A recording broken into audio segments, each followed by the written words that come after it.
नमस्कार दोस्तों, स्वागत है फिर से हमारे इस चैनल कृपा महादेव टिप्स पर। अगर आप भी अपनी लाइफ में कुछ सीखने की चाह रखते हैं तो हमारे इस चैनल को सब्सक्राइब करें।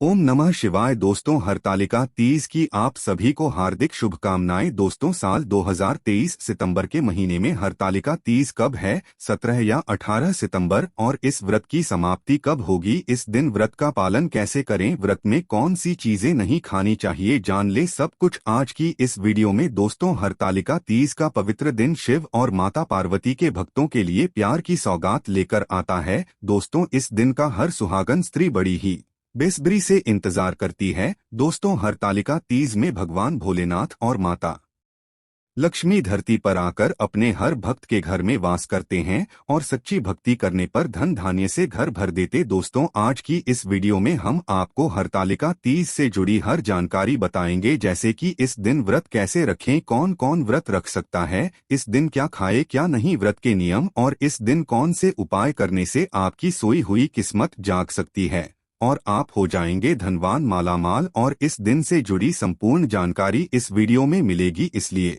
वीडियो को आखिरी तक जरूर देखें। दोस्तों, यदि आप भी अपने जीवन में माता पार्वती और भगवान भोलेनाथ की कृपा पाना चाहते हैं तो इस वीडियो को लाइक करके कमेंट में ओम नमः शिवाय जय माता लक्ष्मी लिखना ना भूले। दोस्तों, भाद्रपद महीने के शुक्ल पक्ष की तृतीया तिथि को हरतालिका तीज का व्रत रखा जाता है। धार्मिक कथाओं के अनुसार माता पार्वती ने भगवान शंकर को पति स्वरूप में पाने के लिए इस दिन से ही तप की शुरुआत की थी। उनके कठोर तप से प्रसन्न होकर भगवान शंकर ने उन्हें आशीर्वाद दिया था, जिसके फलस्वरूप माता पार्वती ने उन्हें पति स्वरूप में प्राप्त किया। यही वजह है कि कुंवारी लड़कियां भी मनचाहे वर के लिए इस व्रत को रखती है। दोस्तों, देवी पार्वती ने कुंवारी अवस्था में इस व्रत को किया था, इसलिए इस व्रत को सुहागिन महिलाओं के साथ साथ कुंवारी कन्याएं भी अच्छे वर की प्राप्ति के लिए रखती है। यह व्रत निर्जला रखा जाता है, निराहार रखा जाता है। सभी सुहागिन महिलाएं इस दिन अपने पति की लंबी आयु की कामना से और अखंड सौभाग्य के लिए इस व्रत को रखती है। इस दिन माता लक्ष्मी और शंकर की पूजा की जाती है। सुहागिन महिलाओं के अलावा जो कुंवारी कन्याएं हैं वह भी इस दिन मनचाहा वर पाने के लिए निर्जला इस व्रत को विधि विधान से रख सकती है। हरतालिका तीज का व्रत रखने के लिए कुछ जरूरी नियम हैं जिनका पालन करना जरूरी है। धर्मशास्त्रों के अनुसार अगर आप व्रत के समय इन नियमों का पालन नहीं करती है तो इस व्रत का पूर्ण फल प्राप्त नहीं होता है। चलिए अब आपको बताते हैं हरतालिका तीज के जरूरी नियम कौन कौन से हैं जो आपको जरूर ध्यान रखना चाहिए। दोस्तों, साल 2023 में 18 सितंबर सोमवार को हरतालिका तीज है और इसी दिन व्रत रखा जाएगा। व्रत रखने से एक दिन पहले आपको भरपूर मात्रा में पानी या लिक्विड चीजों का और फलों का सेवन करना चाहिए। ज्यादा नमक का या ओनली चीजों का सेवन करने से बचना चाहिए। इस व्रत में आप सुबह 3 बजे से पहले पानी या फिर कोई भी लिक्विड चीज ले सकते हैं, लेकिन कोई भी नमक की चीजें लेने से बचें, क्योंकि ऐसा करने से व्रत पूरा नहीं माना जाता। दोस्तों, तृतीया तिथि प्रारंभ होगी 17 सितंबर रविवार की सुबह 11:10 से और 18 सितंबर सोमवार दोपहर 12:39 पर समाप्त हो जाएगी। उदय तिथि के अनुसार 18 सितंबर सोमवार के दिन ही व्रत रखा जाएगा। इस दिन भगवान भोलेनाथ और पूरे शिव परिवार की पूजा की जाती है। हरतालिका तीज के दिन सूर्योदय सुबह 6:18, सूर्यास्त शाम 6:24 पर होगा। ब्रह्मा मुहूर्त सुबह 4:41 से 5:29 तक रहेगा। अभिजीत मुहूर्त सुबह 11:56 से 12:45 तक अमृत काल का समय रहेगा। सुबह 4:30 से 6:06 तक और राहुकाल का समय जो कि अशुभ मुहूर्त रहता है सुबह 7:30 बजे से लेकर 9 बजे तक रहेगा। तो सुबह आप राहुकाल के समय का ध्यान जरूर रखें। इस समय कोई भी शुभ कार्य करने से बचना चाहिए। 18 सितंबर को हरतालिका तीज की पूजा की शुभ मुहूर्त इस प्रकार है। सुबह का शुभ मुहूर्त रहेगा सुबह 6:07 से लेकर 8:24 तक। इस बीच में आपको राहुकाल के समय का त्याग करना है। इसके अलावा सुबह 9:11 से लेकर 10:43 तक आप पूजा कर सकते हैं। दोपहर की पूजा का मुहूर्त प्रारंभ होगा दोपहर 3:19 से शाम 7:51 तक रहेगा। इसके अलावा प्रदोष काल का समय रहेगा शाम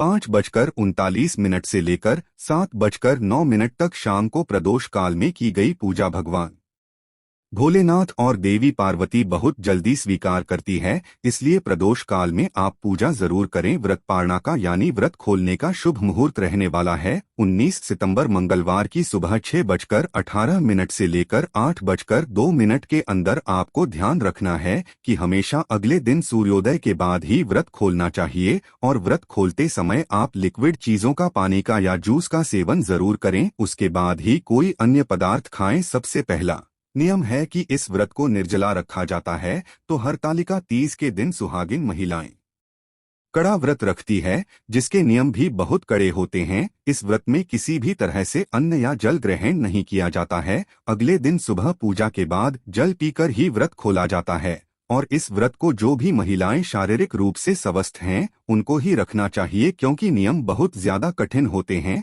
ऐसे में यदि प्रेग्नेंट लेडी हो तो आप हो सके तो व्रत रखना अवॉइड करें। यदि आपकी फिर भी इच्छा है तो फिर आप जल के साथ और फलों के साथ इस व्रत को कर सकती है, या फिर आप सुबह और शाम पूजा करके कुछ जरूरी नियमों का पालन कर सकती है, जैसे कि व्रत कथा पढ़ना और सुनना और मंत्रों के साथ भगवान की आरती करना, या आप खुद भी जो मूर्तियां हैं वह अपने हाथों से बनाकर विधि विधान से पूजन कर सकती है। अगला नियम है, इस व्रत में दिन में नहीं सोना चाहिए और रात को भी जितनी देर तक हो सके उतनी देर तक जागना चाहिए। दिन में सोने के पीछे ऐसी मान्यता है कि जो भी वृत्ति महिला दिन में सो जाती हैं तो उन्हें अपने अगले जन्म में अजगर का जन्म मिलता है। अगला नियम है, अगर आपने एक बार इस व्रत को रख लिया तो फिर आजीवन इस व्रत को रखना होता है। ऐसी मान्यता है कि कोई भी महिला या कोई भी कुंवारी कन्या इस व्रत को यदि एक बार प्रारंभ कर देती है तो फिर उन्हें जीवन भर ये व्रत रखना ही होता है। बीमार होने पर या कुछ गंभीर परेशानियां होने पर आप अपने इस व्रत को किसी दूसरी महिला को दान में दे सकती है।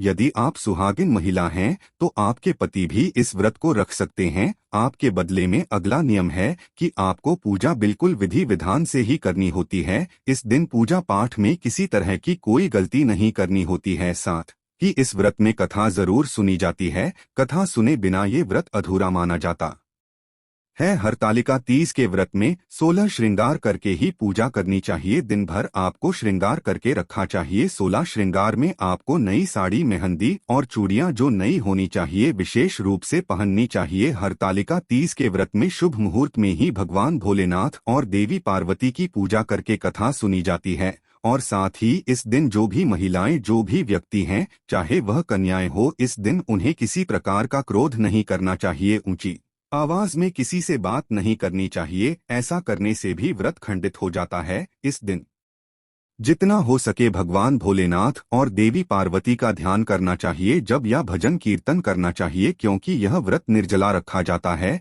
तो इस दिन ज्यादा बोलने से भी बचना चाहिए। हरतालिका तीज व्रत के दिन जितना हो सके हरे और लाल रंग का प्रयोग करें, क्योंकि यह सौभाग्य का प्रतीक माना जाता है। पूजा और व्रत संपन्न होने के बाद इस दिन किसी गरीब को भोजन जरूर कराना चाहिए। यदि आप भोजन न करा पाए तो कुछ न कुछ दान की सामग्री जरूर दान में देनी चाहिए। इस व्रत के दिन यदि आपके घर में सुहाग की कोई भी सामग्री ऐसी है जो टूट फूट गई हो या बेकार हो गई हो तो भूल से भी तीज व्रत के दिन आपको घर से बाहर नहीं फेंकनी चाहिए। हरतालिका तीज से एक दिन पहले शुद्ध सात्विक भोजन किया जाता है। लहसुन प्याज से बना हुआ भोजन एक दिन पहले भूले से भी नहीं खाना चाहिए। अगर आपने गलती से खा भी लिया है तो आप उस दिन सर धोकर स्नान कर लें। उसके बाद इस तरह का भोजन करने से बचें और रात को समय जितना हो सके आप एक दिन पहले खूब सारी लिक्विड चीजें ले सकते हैं, जूस, फल ले सकते हैं, क्योंकि अगले दिन आपको निर्जला व्रत रखना होता है ताकि आपके शरीर में पानी की किसी प्रकार से कमी ना हो। और अगले दिन क्योंकि बहुत सारी जगह पर सुबह को ब्रह्मा मुहूर्त में उठकर सरगी भी खाई जाती है, हालांकि बहुत सी जगह पर सुबह सुबह भी कुछ नहीं खाया जाता है, नहीं सरगी खाई जाती है,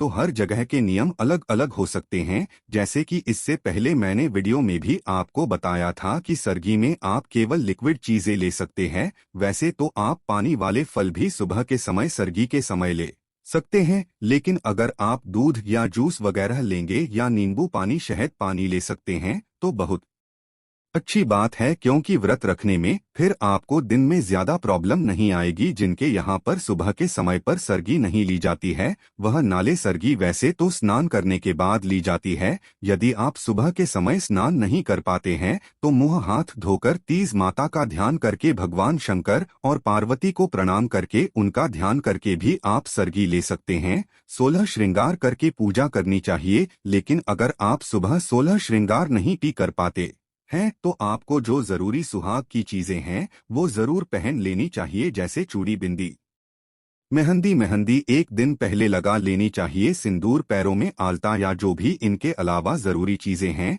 वो आपको जरूर पहनी चाहिए। साथ ही साथ इस दिन आप माता लक्ष्मी के लिए जो भी श्रृंगार की सामग्री लेकर आते हैं वो अच्छे से चेक करें कि कहीं भी कोई भी चीज खंडित ना हो, खराब ना हो, ताकि पूजा करते समय फिर आपको किसी तरह की कोई परेशानी ना हो। जो भी भोग में लगाने के लिए आप पकवान बनाते हैं, क्योंकि बहुत सी जगह पर आज के दिन गुजिया बनाई जाती है, मालपुए बनाए जाते हैं और भी तरह तरह के पकवान बनाए जाते हैं अपनी अपनी परंपराओं के अनुसार, तो वो हमेशा स्नान करने के बाद ही बनाएं। इस व्रत के दिन जो भी कन्याएं हैं या महिलाएं हैं वह सर धोकर स्नान करके पूजा कर सकती है। बस आपको ध्यान ये रखना है कि जब आप पूजा करें तो आपके बालों से पानी न टपके, बाल अच्छे से सुखा लें, बाल बंधे हुए होने चाहिए। वैसे भी महिलाओं या कन्याओं को खुले बालों से ना तो पूजा करनी चाहिए, ना ही सर बिना ढके पूजा करनी चाहिए। आपका सर भी ढका होना चाहिए और आपके बाल भी बंधे होने चाहिए, खासकर तब जब आप देवी पार्वती की पूजा कर रहे हो। इस व्रत को बीच में नहीं छोड़ा जाता है। अगर पीरियड्स होने लगते हैं तो भी इस व्रत को रखा जाता है। अगर आपके घर परिवार में कोई सुहागिन महिलाएं हैं तो आप उनसे पूजा करवा सकती हैं, उनसे ही व्रत की कथा सुन सकती है। आपको खुद से पूजन सामग्री नहीं छोड़नी चाहिए, लेकिन आप सारी पूजा मानसिक रूप से कर सकते हैं, जैसे मनन में मंत्र जाप करके या मन से ही आप आरती करके भी पूजा कर सकती है। आप अपने मन से ही जो भी भोग आप ध्यान करके लगाएंगे उसे भी भोलेनाथ और माता लक्ष्मी जरूर स्वीकार करते हैं। अपने मन में ये बिल्कुल ना आने दें कि आपको पीरियड्स हो रहे हैं, पता नहीं आपकी पूजा स्वीकार होगी कि नहीं होगी, आपका व्रत स्वीकार होगा कि नहीं होगा। क्योंकि भाव अगर सच्चा है तो चाहे परिस्थितियां कैसी भी हो, माता रानी और भोलेनाथ उस व्रत को, उस भाव को जरूर स्वीकार करते हैं। वैसे तो आप दिन भर कभी भी शाम की पूजा प्रारंभ करने से पहले जो भी बालू से मूर्तियां बनानी है वह बना सकते हैं, लेकिन जो शुभ मुहूर्त है आप उसमें भी यह मूर्ति बना सकते हैं। मूर्तियां जब आप पूजा करें तब तक सही से सेट हो जानी चाहिए, ताकि आपको पूजा करते समय कोई दिक्कत, कोई परेशानी ना आए। इस प्रकार से समय का ध्यान आपको रखना है। जब आप पूजा करें तो जो भी आपने मूर्तियां बनाई उनका भी श्रृंगार आपको विधिवत करना है, और अगले दिन सुबह सूर्योदय से पहले पहले ही इन मूर्तियों का विसर्जन आसपास किसी नदी में या तालाब में कर दिया जाता है। यदि आपके आसपास ऐसी व्यवस्था ना हो तो आप किसी खाली गमले में भी इनका विसर्जन कर सकते हैं। वैसे कोशिश करनी चाहिए आपको ढूंढने से आसपास नदी, तालाब या कोई भी ऐसी जगह मिल जाएगी जहां पर आप इसका विसर्जन कर सके। ध्यान रहे कि आपको विसर्जन की कोई भी सामग्री ऐसी जगह नहीं डालनी है, ऐसी जगह नहीं फेंकनी है जहां किसी के पैरों तले यहाँ जाए या जहाँ पर इन सामग्रियों का अपमान हो। व्रत हमेशा अगले दिन सूर्योदय से पहले ही खोल लिया जाता है, तो सुबह जल्दी से उठकर आप पूजा भी कर लें। व्रत खोलने से पहले स्नान आदि से निवृत्त होकर जो भी पूजा करनी है या भगवान शेषमा याचना है कि पूजा पाठ में ये हरतालिका तीज का व्रत रखने में अगर आपसे अनजाने में कोई गलती हुई हो तो उसके लिए भगवान आपको क्षमा कर सके। विसर्जन करने से पहले ओम श्री गणेशाय नम और ओम उमा महेश्वर राय नामा इन मंत्रों का यथासंभव जाप करें। फिर कुछ ना कुछ फल या मिठाई का भोग भगवान को अर्पित करें, उसके बाद आप विसर्जन कर सकते हैं। दोस्तों, अगर वीडियो पसंद आए तो हमारे चैनल को अवश्य सब्सक्राइब करें और कमेंट में हर हर महादेव अवश्य लिखें।